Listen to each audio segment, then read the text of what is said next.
Oke, kita lanjutkan kembali bahwa lanjutan dari apa sebenarnya tujuan utamanya nih.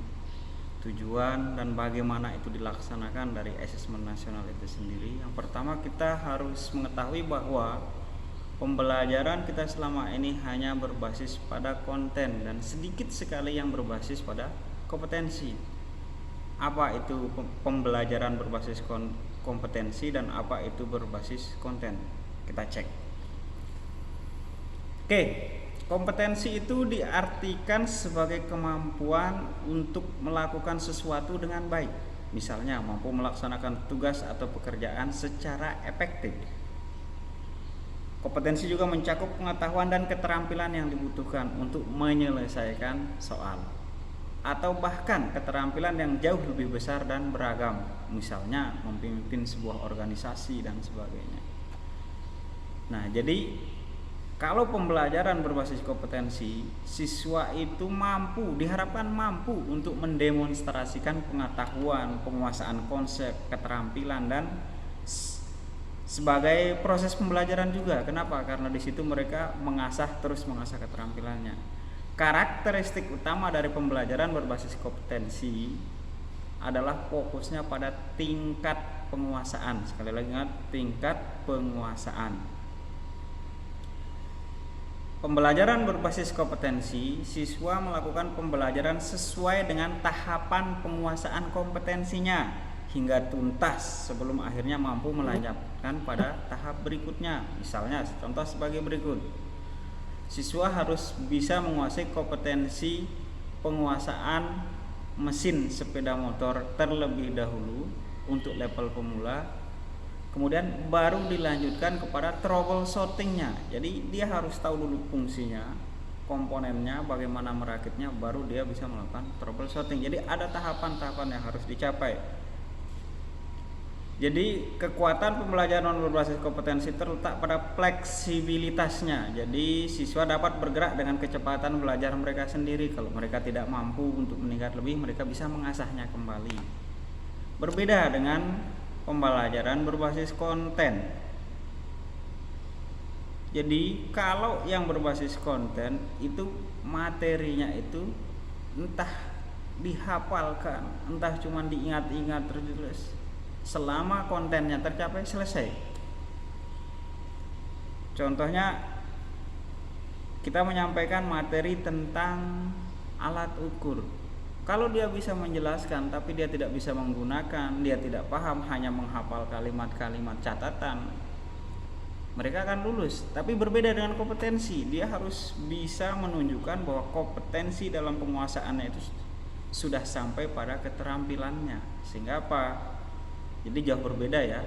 Makanya kebanyakan di SMK kita menggunakan problem based learning untuk metode pembelajarannya, atau project based learning. Itu lebih kepada proses pembelajarannya sehingga kompetensi itu benar-benar dikuasai. Oke, AKM itu nanti akan dapat membantu memetakan tahapan kompetensi siswa. Jadi dasarnya itu adalah siswa mengenal apa yang dimaksud dengan literasi dan numerasi. Nah, ini penekanannya adalah di kompetensi dasar literasi dan numerasi. Apa itu kompetensi dasar literasi dan numerasi? Kita lihat selanjutnya nanti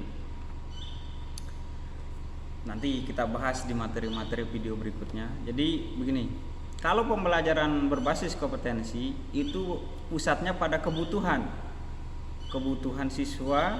Dia butuh untuk melaksanakan itu. Begini, jadi dia mampu melaksanakan tugas atau pekerjaan secara efektif.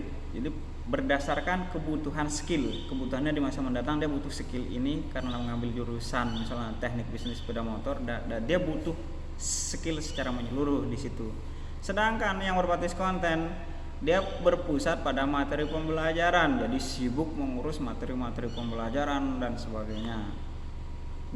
Telah ngerjakan soal, jadi tidak efektif. Artinya hanya satu kemampuan yang kita ukur.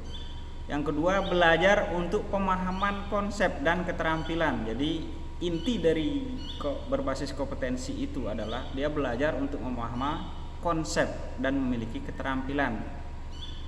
Kalau yang berbasis konten ya yang penting cakupan materi tercapai, selesai. Sangat berbeda kan.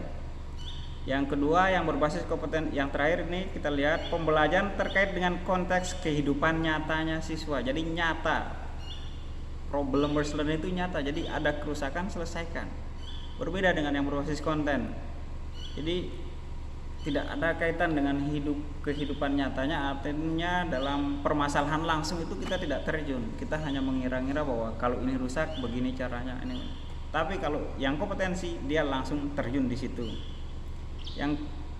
Yang kelima, orientasinya itu pada proses dan penguasaan kompetensi. Tapi kalau konten orientasinya pada nilai akhir, ujian akhir. Jadi tidak mendukung bagaimana proses sebelum-sebelumnya. Hanya nilai akhir aja yang menjadi tolak ukurnya, bahwa padahal setiap siswa itu melakukan proses-proses yang berbeda-beda.